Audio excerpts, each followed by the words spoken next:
नमस्कार दोस्तों, एक बार फिर स्वागत है आप लोग का अपने YouTube channel IK Hindi target में। आज हम हिंदी TGT PGT 2016 के इंटरव्यू जो होने वाले हैं उसके लिए हम आप लोगों के लिए 10 प्रश्नों की श्रृंखला लेकर आए हैं, जिसमें से आप लोग के लिए बहुत ही महत्वपूर्ण होने वाला है।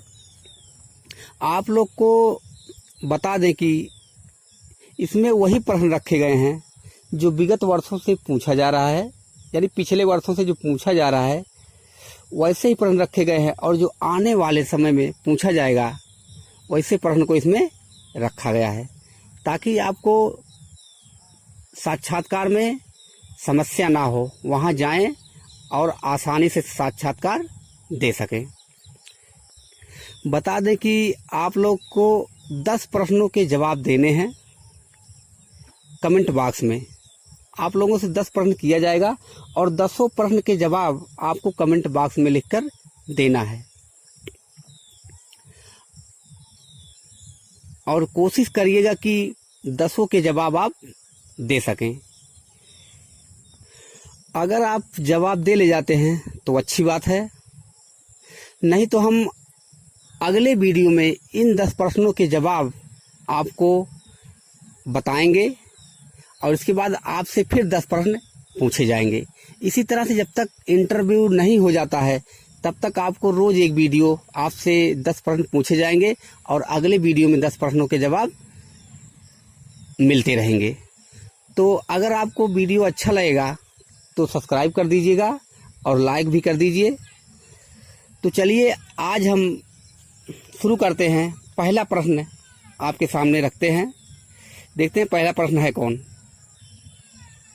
आज का पहला प्रश्न है, किस कवि के अंदर राष्ट्रीय सांस्कृतिक चेतना तथा प्रगतिवादी चेतना दोनों विद्यमान था या दोनों विद्यमान है? ये आपको बताना है कि किस कवि के अंतर्गत ये दोनों था। तो आपको ये भी याद कर लेना है राष्ट्रीय चेतना के कवि कौन हैं, कितने कवि इसके अंतर्गत आते हैं। तो ऐसे प्रश्न आपको याद कर लेने हैं। फिर अगला प्रश्न है, काव्य हेतु किसे कहते हैं? परिभाषित कीजिए, यानी काव्य हेतु क्या है, काव्य हेतु का अर्थ क्या होता है।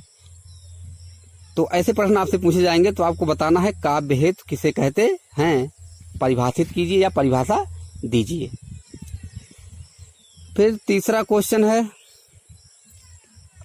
भरत मुनि के अनुसार रस के कितने अंग होते हैं? भरत मुनि के अनुसार रस के कितने अंग होते हैं? तो आपको बता दें, रस के बारे में आप लोग थोड़ा पढ़ लीजिएगा, थोड़ा क्या लगभग पूरा पढ़ना होगा, क्योंकि रस के प्रवर्तक कौन हैं, रस कितने होते हैं, अस्थाई भावों की संख्या कितनी है, संचारी भावों की संख्या कितनी है, ये सब आप लोग को याद कर लेना है।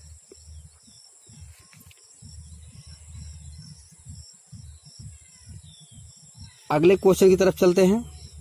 उत्तर प्रदेश का राजकीय पुष्प कौन सा है? ये प्रश्न आपसे पूछा जाएगा। आप यानी जो आपका हो रहा है साक्षात्कार ये उत्तर प्रदेश से ही है, तो उत्तर प्रदेश के बारे में ज़्यादा से ज़्यादा आपसे पूछा जा सकता है कि राष्ट्रीय पुष्प कौन है, राष्ट्रीय पक्षी कौन है, राष्ट्रीय चिन्ह क्या है, ये सब आपसे पूछा जाएगा। तो ऐसे प्रश्न में आपको बताना है उत्तर प्रदेश का राजकीय पुष्प कौन सा है। अगला है, भाषा पाली भाषा की विशेषताओं का वर्णन कीजिए, यानी पाली भाषा की विशेषताओं को आपको वर्णन करना है। पाली भाषा बताना है आपको, इसकी विशेषता क्या है, कितने वर्ण होते हैं, तो ये सब आप लोग को याद करना है। अगला है, देवनागरी लिपि का नाम देवनागरी नाम क्यों पड़ा? तो देवनागरी लिपि का नाम देवनागरी नाम क्यों पड़ा? इससे आपको बहुत संबंधित प्रश्न पूछे जाएंगे कि देवनागरी की उत्पत्ति कहाँ से हुई, किस शैली से हुई, इस टाइप से आपके क्वेश्चन पूछे जाएंगे। तो इसका जवाब आपको देना है देवनागरी लिपि का नाम देवनागरी नाम कैसे पड़ा। अगला है किस युग को साहित्यिक खड़ी बोली का स्वर्ण युग कहा जाता है? इसको एकदम ध्यान से देख लीजिएगा। किस युग को साहित्यिक खड़ी बोली का स्वर्ण युग कहा जाता है? ऐसे ही प्रश्न आपके कई हैं कि किस युग को स्वर्ण युग का काल कहा जाता है, किस युग को ब्रज भाषा का स्वर्ण युग काल कहा जाता है।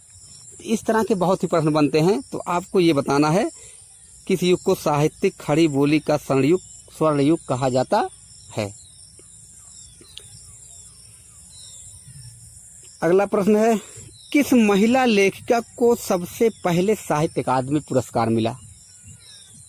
तो किस महिला लेखिका को सबसे पहले साहित्य अकादमी पुरस्कार मिला?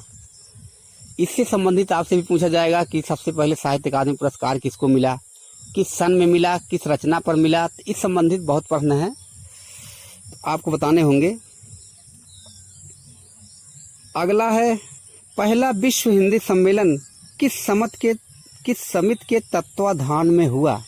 यानी पहला विश्व हिंदी सम्मेलन जो हुआ 1975 में नागपुर, यानी भारत के नागपुर में जो हुआ, वो बताना है आपको किस समिति के तत्वाधान में हुआ। ये प्रश्न आपसे पूछा जा सकता है। फिर आज लास्ट क्वेश्चन है, यानी लास्ट प्रश्न है, हिंदी उपन्यास के विकास को कितने भागों में बांटा गया है? तो ये प्रश्न आपसे पूछा जाएगा। आसान क्वेश्चन है कि हिंदी उपन्यास के विकास को कितने भागों में बांटा गया है। फिर आपसे इसी संबंधित पूछा जाएगा कि हिंदी नाटक के विकास को कितने भागों में बांटा गया है, कहानी को कितने भागों में बांटा गया है। इसी तरह से आपसे प्रश्न किए जाएंगे। तो आज के लिए इतना ही, तब तक के लिए नमस्कार।